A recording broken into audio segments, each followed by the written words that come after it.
Nos mais diversos terreiros de Umbanda, não é incomum nós vermos entidades incorporadas que vão tirar demandas, vão quebrar feitiços, vão fazer desobsessões e falam para a entidade espiritual negativa ou obsessor, como queira, tirar a demanda e mandá-la de volta para o seu mandante. Seria algo correto a se fazer? Aliás, haveriam consequências ou passaria batido, como se diz popularmente? Vamos descobrir. Eu sou Renato Bosco, dirigente da TUSP. Caso você tenha chegado no canal através desse vídeo, peço que possa nos apoiar deixando o like, caso aprecie o nosso conteúdo. Inscreva-se no canal e ative a todas as notificações para não perder nenhum vídeo que vier a ser postado. Mandar a demanda de volta é algo até muito comum nos terreiros. Por isso mesmo que se trata de uma questão doutrinária. Cada casa terá uma forma de ver e nesse quesito, nessa contextualização de demanda, nós poderemos entrar em assuntos que vão destoar em doutrinas em decorrência da acepção do que é o bem e o mal. Portanto, será a nossa visão puramente doutrinária do que nós entendemos. Caso você compactue e simpatize com a nossa doutrina, esse vídeo será de grande valia para você. Nós já falamos aqui no nosso canal acerca das leis universais, também chamadas de leis naturais, que nós podemos entender como as leis da física. São as leis que regulam a nossa realidade, que regulam o nosso universo, e diferentemente das leis humanas, são leis que não dependem de um agente regulador. Enquanto, por exemplo, a lei penal precisa ser promovida, aplicada através de um policial, por exemplo, as leis naturais, as leis universais não dependem de um agente. Elas simplesmente se cumprem em sua observância ou então em sua inobservância. Por exemplo, se você jogar uma pedra para o alto, ela vai cair, porque é a lei da gravidade. É a lei que, quando estimulada, o ato de levantar a pedra, automaticamente ela vai cair. Ela não depende de alguém ou algo para que isso se cumpra. Simplesmente ela existe e se faz perpetuar no universo, no planeta Terra, pelo menos. E o mesmo se aplica, por exemplo, à lei de causa e efeito, que está associada diretamente à lei do retorno, que muito é falada nos terreiros de Umbanda. Se eu der um soco na parede, muito provavelmente minha mão vai doer e, na pior das hipóteses, até quebrar algum osso. Porque é a lei da causa e efeito. É quando a lei é estimulada. Com o impacto na parede, a parede vai oferecer uma força, resistência, e é onde vai ter o efeito. Pois são assim as leis da criação. São perfeitas, simétricas e simplesmente se cumprem.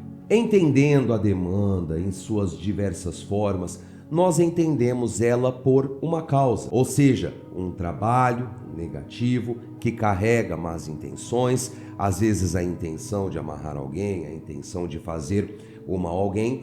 Essa seria a causa. Quando ela é direcionada ao seu alvo, terá o seu efeito. Como se trata de um trabalho magístico energético negativo, vai gerar males a essa pessoa. E quando os guias estão incorporados em grande parte dos terreiros, vai se mandar essa demanda de volta. Portanto, a demanda permanece como uma causa negativa que foi gerada pelo mandante ou mandada pelo mandante, desculpem a eventual redundância, e quando mandada para o mandante, vai também gerar os mesmos males. E é aí que está o ponto desse vídeo. Como dito, as leis universais, as leis naturais, as leis da criação, como queiram chamar, elas independem de um agente regulador. Na verdade, ela dispensa um agente regulador ou um agente aplicador.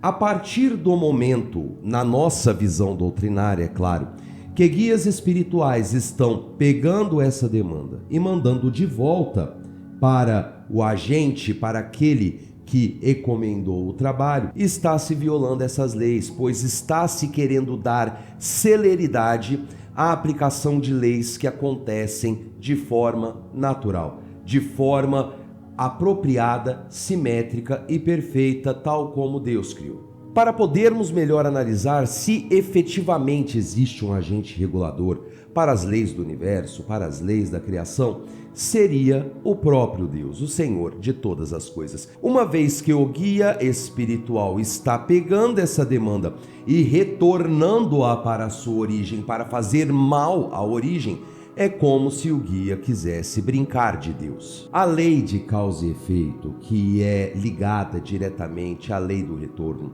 que nós falamos, ela ocorre de forma natural. Ela ocorre de forma natural, ao seu tempo, pois essa é a sua essência legislativa. Quantos casos nós não vimos de pessoas que demandaram, fizeram feitiços negativos, quiseram atrapalhar a vida das pessoas e depois sofreram as eventuais consequências? Pois a lei do retorno é justamente essa. Ela se cumpre de forma natural e independe e dispensa de alguém que aplique efetivamente essa lei. E é uma premissa muito simples. Se nós fazemos o bem, nós colhemos o bem. Se nós fazemos o mal, nós colhemos o mal. No caso do nosso terreiro, as demandas, quando nós trabalhamos em remover essas demandas dos consulentes, elas são cuidadosamente neutralizadas. E as formas espirituais diversas que estão envolvidas nesses trabalhos negativos são encaminhados para uma redoutrinação. Ah, mas isso aí é correto, pai Renato, mas a gente tem que ser frouxo para poder lidar com as demandas? Não é bem assim, não é bem assim. Veja bem, quando você combate o mal com o mal, tende a se tornar um ciclo. Pois veja bem, o mal que foi feito é combatido com o mal, vai ter a vingança para o mal de novo, e o mal, e o mal, e o mal de ambos os lados.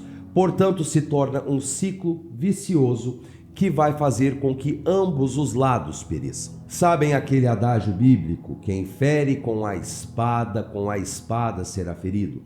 É justamente essa premissa. O mal deve ser combatido com o seu antagonista, no caso, com o bem, para que se neutralizem os efeitos e o equilíbrio passe a ser restabelecido. E a lei de causa e efeito associada à lei do retorno irá se cumprir naturalmente, não precisando acelerar os seus passos e muito menos querer ser um aplicador dessa lei. E na percepção que nós temos acerca dos guias espirituais, como espíritos alvos, que têm grande conhecimento de mundo, que conhece as fases pelas quais a humanidade passou, que eles sabem perfeitamente que se o mal for combatido com o mesmo mal, se geram os embates mais desnecessários e que são grande problemática nos dias atuais, como por exemplo as guerras que nunca cessam, os embates que envolvem a vingança, o ego justiceiro, ou seja, o ato de querer fazer justiça com as próprias mãos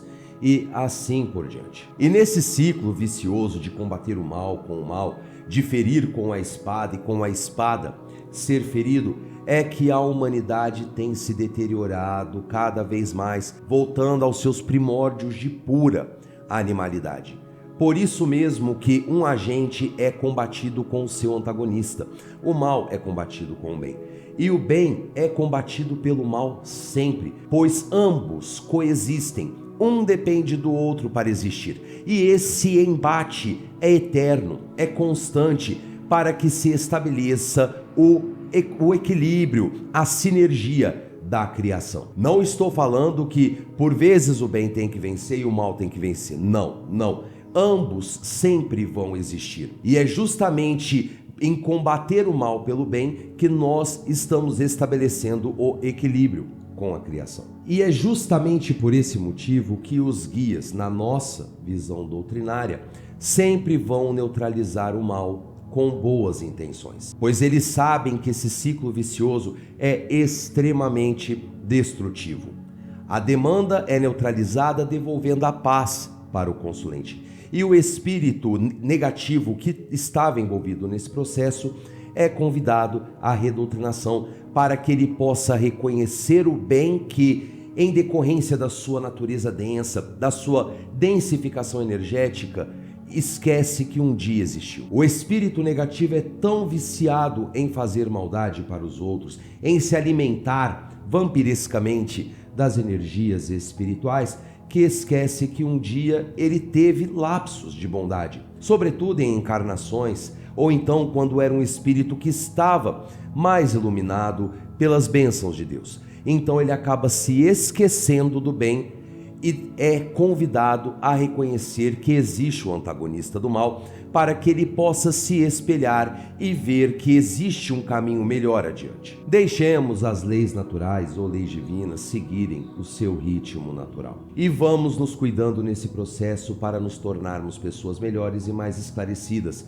ao ponto de podermos romper e quebrar definitivamente com esse paradigma de lei de talião, olho por olho, dente por dente, porque o combate do mal com o mal sempre vai gerar cada vez mais destruição e, inconsequentemente, vai deteriorar mais a humanidade e a paz que nós tanto almejamos. Eu vou ficando por aqui, muito obrigado por sua audiência. Se gostou do vídeo, por favor, deixe seu like. É muito importante para que o YouTube entenda que estamos produzindo um bom conteúdo e possa chegar a cada vez mais pessoas. Não se esqueça, claro, de se inscrever. Ficou alguma dúvida? Quer deixar alguma sugestão de conteúdo? Quer deixar a sua opinião dentro do respeito? Fique à vontade nos comentários, sempre estamos lendo, respondendo quando possível, mas sempre trazendo os conteúdos sugeridos pelos irmãos e irmãs de nosso canal. Axé para quem é de axé, amém para quem é de amém, paz e luz, fiquem todos com Deus e até o nosso próximo vídeo. Tchau e até a próxima.